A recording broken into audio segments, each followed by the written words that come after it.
Given Sir Keir Starmer has acknowledged that Margaret Thatcher was transformative, will he really be transformative or just another lightweight Tony Blair? Very interesting sound from the audience there. Annalise. Yes, I mean, Keir did recognise that Margaret Thatcher was transformative. I don't think anybody really could disagree with that. She came in to office with a really clear plan. Right, but as I pointed out before, with our country. Well, actually, that's not true either, Annalise. Privatisation was a word literally not used in the 1979 Tory manifesto. She didn't have a clear plan. She lied, anyway, regardless. In terms of it being transformative, yes, Margaret Thatcher was transformative, but the Luftwaffe was transformative for urban Britain. It wasn't a good thing, was it? No, yeah, quite. You know, obviously, Labour believes that a lot of the outcomes from that plan did not serve our country well. But there's no question that she had a plan. I think there's a big contrast there, both with many Labour governments, you know, those reforming Labour governments when they had a clear plan, but then I would say also, ultimately, with the situation we've had over the last few years. We've had... Yeah, but hang on, Annalise. The question is about Keir Starmer, so let's stick with Keir Starmer. Will he be transformative or just a lightweight version of Tony Blair? He will be transformative because we're really clear that we need to have a long-term approach, that we need to ensure we have that... Exactly, that he's going to change whether or not that some people can claim non-dom status. And that's the same as massively revamping the economy in the way that Thatcher and Attlee did. Now, that's exactly what the same thing, right? Exactly the same thing. I can't literally, it's the meme of the two pictures. Corporate wants you to tell the difference. They're the same thing. Yeah, exactly absolutely. The same thing. No difference whatsoever. Yeah.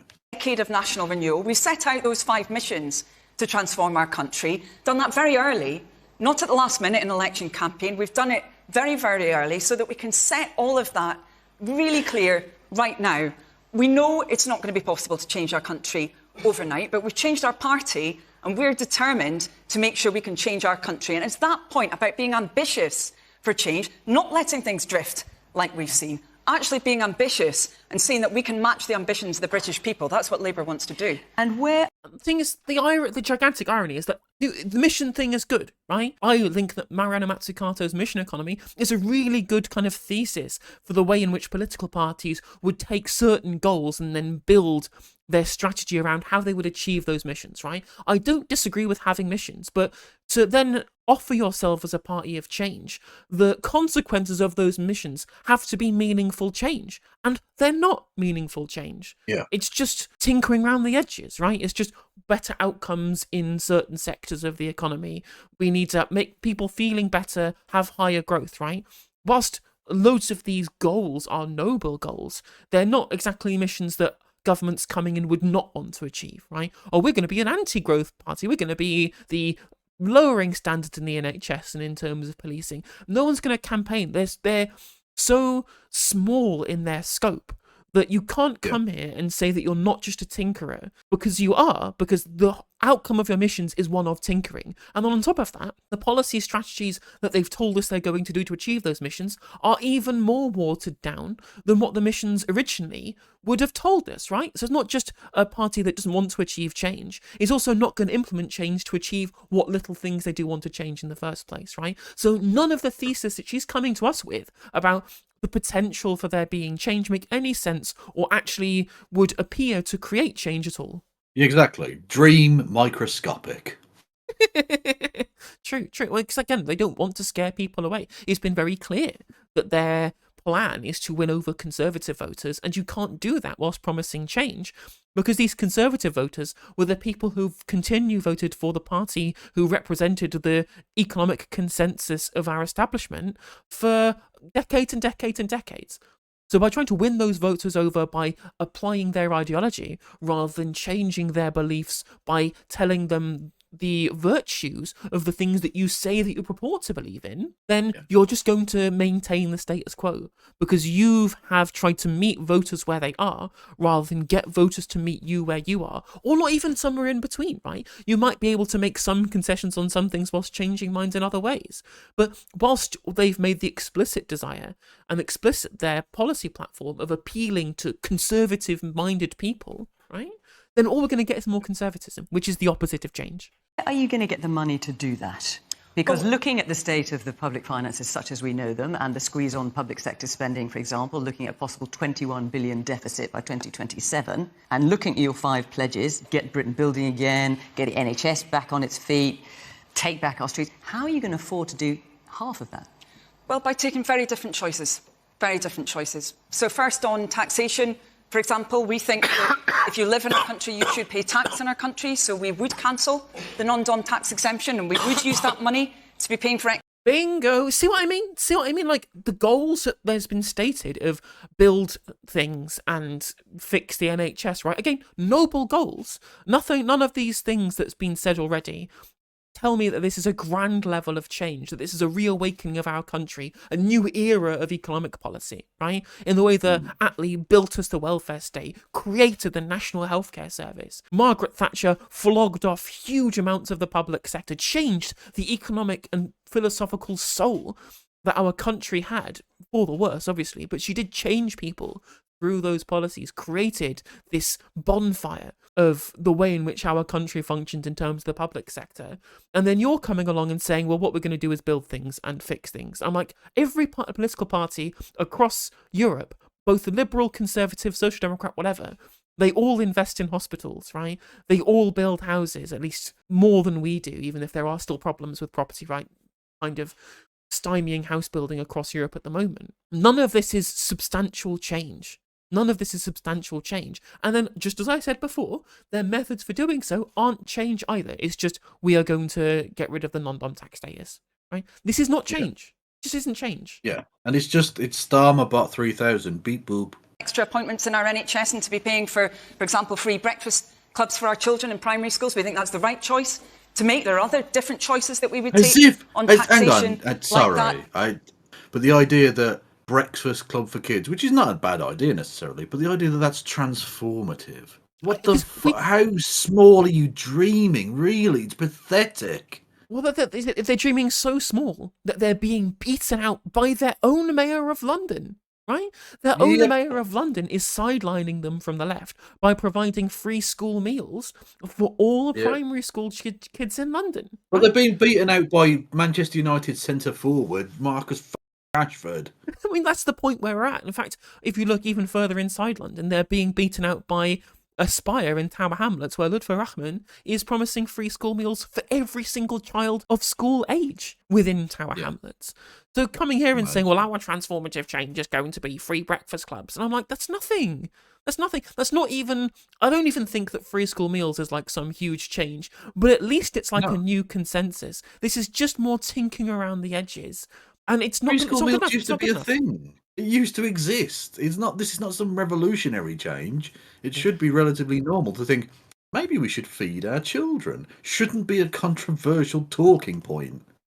But we'd also make different choices when it comes to the size of the pie in the first place, because that has been one of the big differences that we've had under recent Conservative governments compared to under Labour governments, particularly the last one. We had far higher levels of growth on average under Labour governments than what we've seen recently. We've not seen that increase in living standards over recent years that we saw under Labour governments. And when you have a bigger pie in the first place, then you're able... Oh, sorry, did they invite on Liz Truss? Is this Liz Truss they brought on? Just growing the size of the pie? The Tories are the anti-growth coalition. I mean, this is the kind of discourse that we have. I mean, again, no party is coming in and saying they don't want economic growth. No political party in history has come in and saying, we don't want there to be economic growth. Like, no party's done that. Ironically, the party that came to the table with the best pro-growth manifesto was Jeremy Corbyn in 2017, right? People kept talking, and correctly so, about a change in distribution, which we did need. We wanted to bring back a more kind of democratic and more socialist economy. That's what we were trying to present to the public, and I think they bought into that. At least, you know, a large section of the public definitely did at the time, even if they didn't like Corbyn himself. But what we also got during that was a pro-growth economy, a new investment, right? The creation of new businesses, cooperative funds for people to start, businesses between each other. After having a 7-year-long liquidity trap due to George Osborne's austerity, we wanted to use the power of the central bank to be able to create a new and better and fairer, but also more productive economy for everybody, whilst not putting off business. In fact, John McDonnell was very clear in constructing his policy that he didn't want to put off business investment. He wanted to create new investment elsewhere without, hampering the ability for international companies to come and invest here too. It was a very pro-growth manifesto, and yet we can't admit it. Nobody can admit that actually, if we want to have growth in our economy, it's going to involve some level to which that we change how our economy works, away from the asset economy of before to a productive economy moving forward. But of course, if we want to change the asset economy, we have to start taxing wealth, which Labour don't want to do either. Ultimately, to be paying for those public services far better. So we wouldn't be in this position that the Conservatives have left us in, low growth and the highest levels of taxation since the war. Peter. This question is directed at Annalisa. Oh, you've written it down, right? Yes, okay. I have. Is it relevant to the subject that we're discussing? Yes, it is, yeah. Could you tell us if this transformative plans that Keir Starmer or Labour has in mind, does it include reforming carers allowance? Because I am a former illegal migration processing officer, one of those caseworkers you were talking about. That's just had to give up for a his job. second, I thought you were going to say I was a former illegal immigrant. Like, I don't know, me too. to crimes on TV is a good idea. Okay. Yeah. Look after someone that desperately needs care. So I'm a carer. And essentially, we all know that, this current government's policy about carers allowance is, there, you've done a good job. Now go away, that's your pocket money. Can we review and reform this carers allowance? Quickly. And obviously, what you do is incredibly important. In fact, it saves the state a huge amount of money because. So will you give her more money? That's what you're basically asking. I cannot, and Labour will not just say off pat to different kind of specific requests. Yes, we will open up the purse because I think we all know the dire straits our country's in financially. Okay. Are we going to try and make sure we've got a far better system around care? Absolutely. Okay, but in terms specifically, I smell PFIs. Boop, boop. Looking forward to that. We're making a resurgence, which should be fun. But again, they're going to use this excuse forever. People are going to come saying, I can barely afford to live. And they'll say, well, unfortunately, Tories crashed the economy. You're going to do a wealth tax. Difficult decisions to make. Yeah, exactly. Although all these difficult decisions do not involve at any point inconveniencing the people with all the money and the power. No, exactly. No, they're difficult decisions, but difficult for who? Yeah, exactly. And that would involve actual transformative change, which they say they want to do, but they don't actually do when it comes to any other policy. Well, will you get more money? As I said, I'm not going to promise that for an individual Okay. request. I'm sorry, I don't think that's financially sensible. Yeah. Man here in the front. You seem to be saying that steering towards The thing is, her saying I can barely afford things because of my carer's allowance, right? And she's saying, well, I can't just, say that we should be able to afford. That's not fiscally responsible for me to promise to give you money. It reminds me of that moment from the 2017 election, or maybe in 2019, a town hall where Dominic Raab is sitting next to a disabled person who literally says disabled provision has been stripped back, that many people are going to potentially die because of the government's human catastrophe they've created on disabled people. And Dominic Raab just says, well, I can't promise to be able to deliver all of your pipe dreams, as if caring for the disabled is a pipe dream. That's what this reminds me of. It's the kind of rhetoric that we're getting. Yeah, no, they're just the David Cameron party now. Yeah, David Cameron, Prime Minister for life. You can't have anything different. There is no alternative. Well, who do we vote for if we want austerity measures to end? Given it's been 13 years and we're still skint. People aren't... Yes, 100%.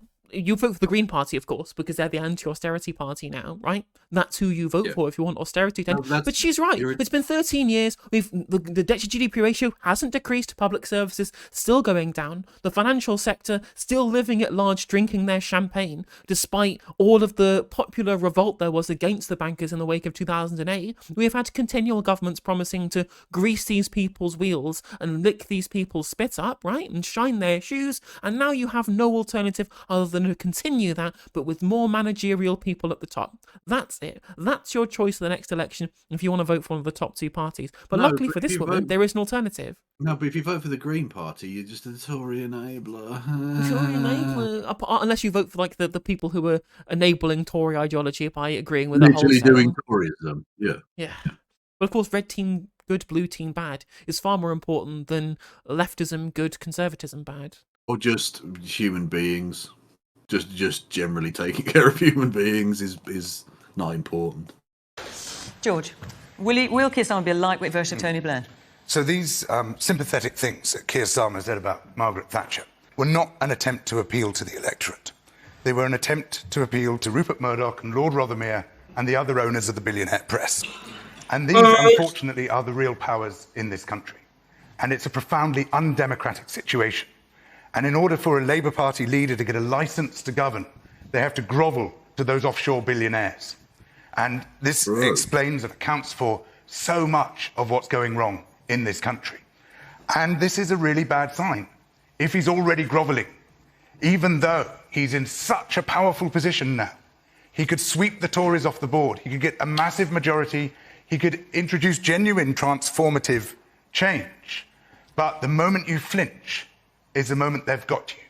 And then everything you do from that moment onwards is going to be with one eye glancing over your shoulder at what the likes of Murdoch and Rothermere and the other owners of the billionaire media want you to do. So will he get your vote, Keir Starmer? And he's 100% right. Absolutely no word of a lie. Monbiot absolutely smashing out of the park. No word of a lie. It's true. He's literally 20 points ahead.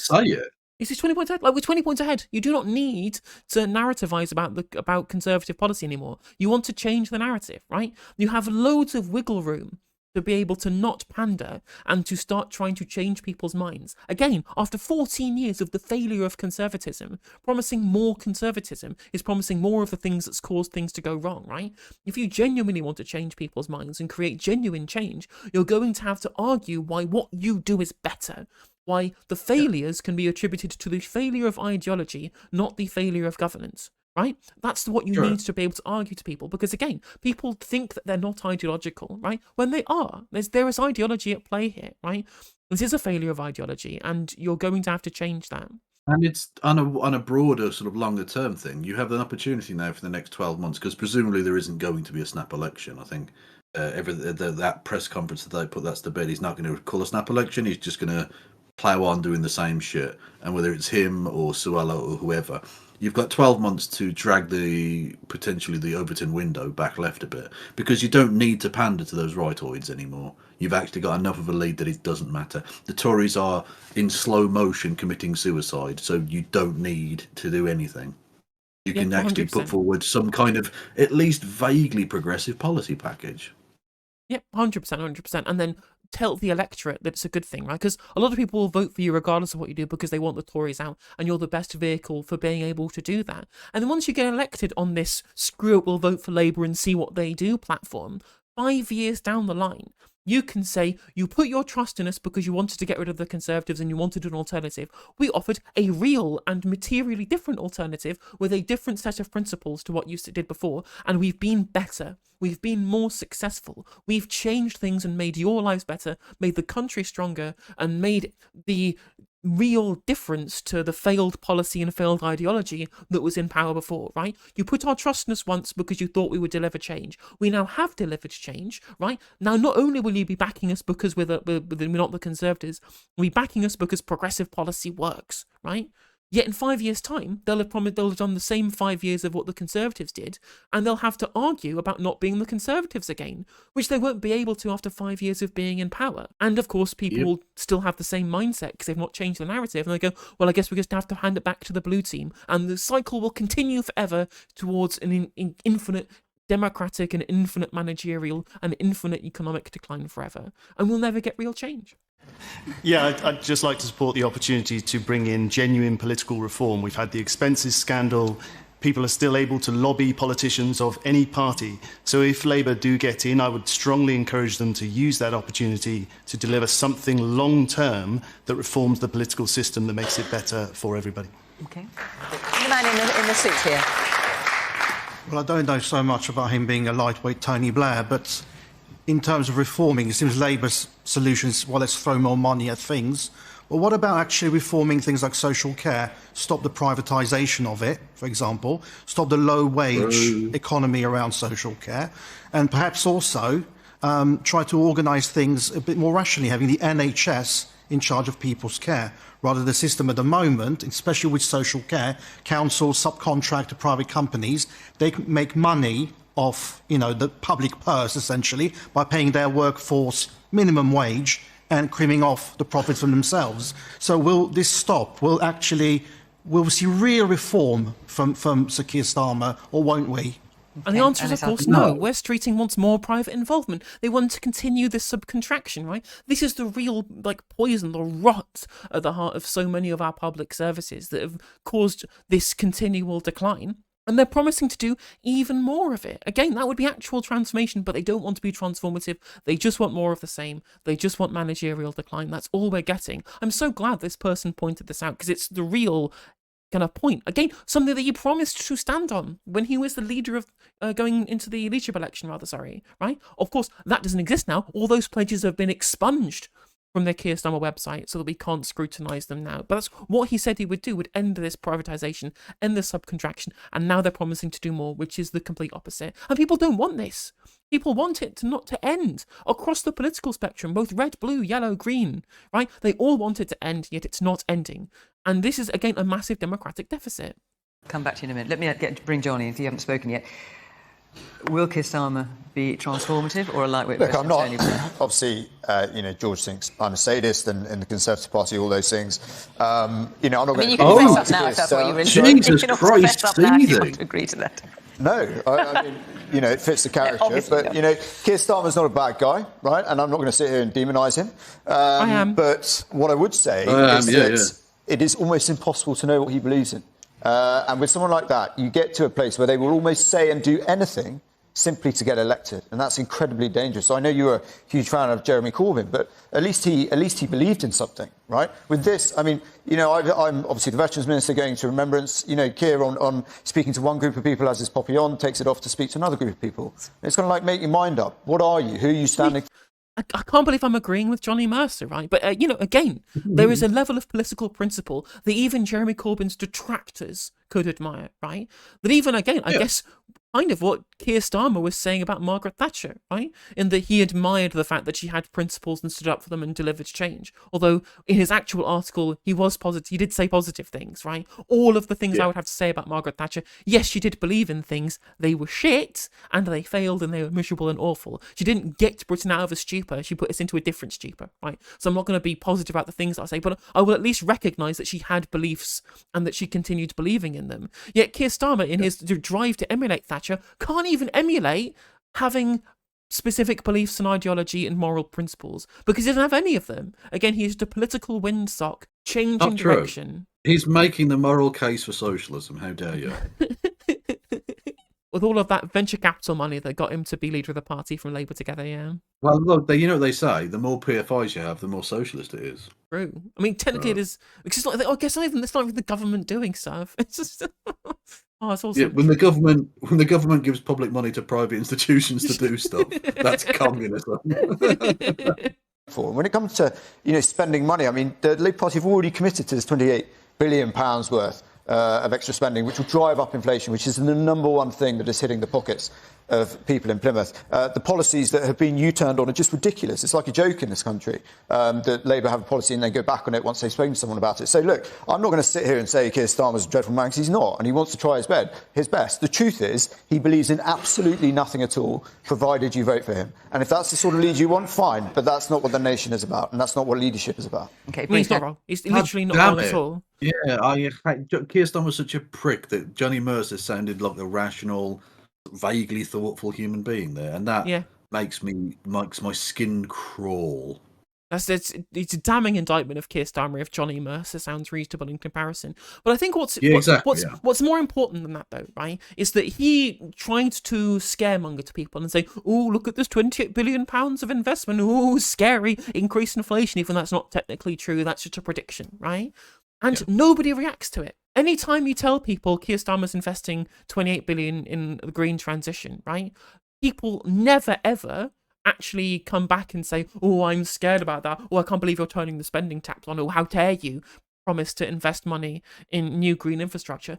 Nobody is getting scared by this anti-spending thing anymore, which shows that they could go further, right? Or diversify, or be more bold and daring over levels of public investment, because people hate austerity so much, they're not scared by these numbers anymore. All of the, you can't vote for Jeremy Corbyn because he'll spend lots of money stuff, That doesn't work. They can't rerun that anymore because people realise that actually what's destroyed our country is a failure to spend, and that fiscal prudence is not when you don't spend, it's when you spend money on the right things. And that magic of the 2010 to 2015 era of a political consensus in the public imagination about austerity, it's gone. It's gone. Corbyn and Johnson, they completely destroyed that public consensus. And now that consensus only exists in the mind of like a handful of our political and media class.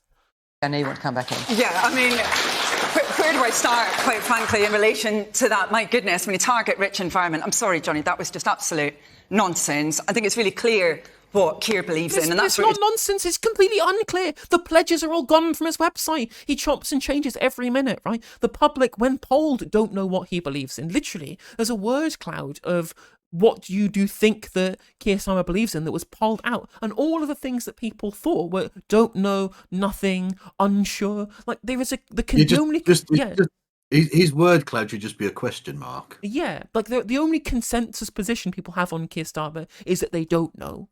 Right? You cannot, given the current polling, claim in sincerity that you think people know what he stands for.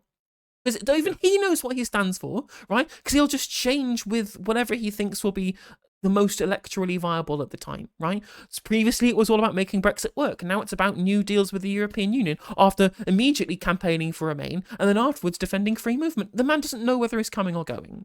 In who he is himself. You know, he's got a working class background. He's fed up with our country, not working for working people anymore. Let's go. And so's the rest of the Labour Party. And that's what we're going to change. And to come back to the question originally, you know, will Labour just throw money at this? Well, the Conservatives are leaving our country in an appalling state financially. So we know that's not going to be possible. And that's why we will reform. It's why we'll have an independent ethics commission in Parliament, for example. It's why we'll stop water bosses at the moment getting massive bonuses when they're pumping sewage into our rivers. It's why we'll have technology in our... No, they'll just be paying money out to shareholders instead, because, again, unless you actually properly crack down through sentencing, right, sending people to prison, or threats of nationalisation, they have no financial incentive to get their act together whatsoever. Yeah, they just won't, no. But reform, we can tinker around the edges and fix these massive gaping holes in our economy that are a result of lack of investment. We can't fix that by reversing that and having actual investment. No, because the Tories have screwed the economy, blah, blah, blah, household budget, blah, blah, blah, credit cards run out, nonsense. Yeah. Again, dream big, people. Their big plan is school breakfast clubs and an independent ethics advisor. Yeah, this is literally lightweight Blairism. So, yeah, the actual question from the audience member, will he just be a lightweight version of Blair? He is literally just a lightweight version of Blair, right? Their position, I think, what they're going to be taking to the election now is going to be, well, we are the one party with an industrial strategy, which is good. I think it's good to have an industrial strategy, but that seems to be their only metric for what makes their government transformative, and it's not going to be enough. No. Hey there, if you enjoyed the video, make sure that you like and leave a comment. That helps the video out in the algorithm. If you subscribe and ring the bell, it'll let you know when I go live. I stream every day on YouTube and Twitch. You can also follow all of my socials down in the description. And if you want to support me in a more financial manner, there's a join button for membership. It's just 99p to be a member on YouTube, as well as a Patreon, and there's some merch there as well. And hopefully I'll catch you on the next video. Take care.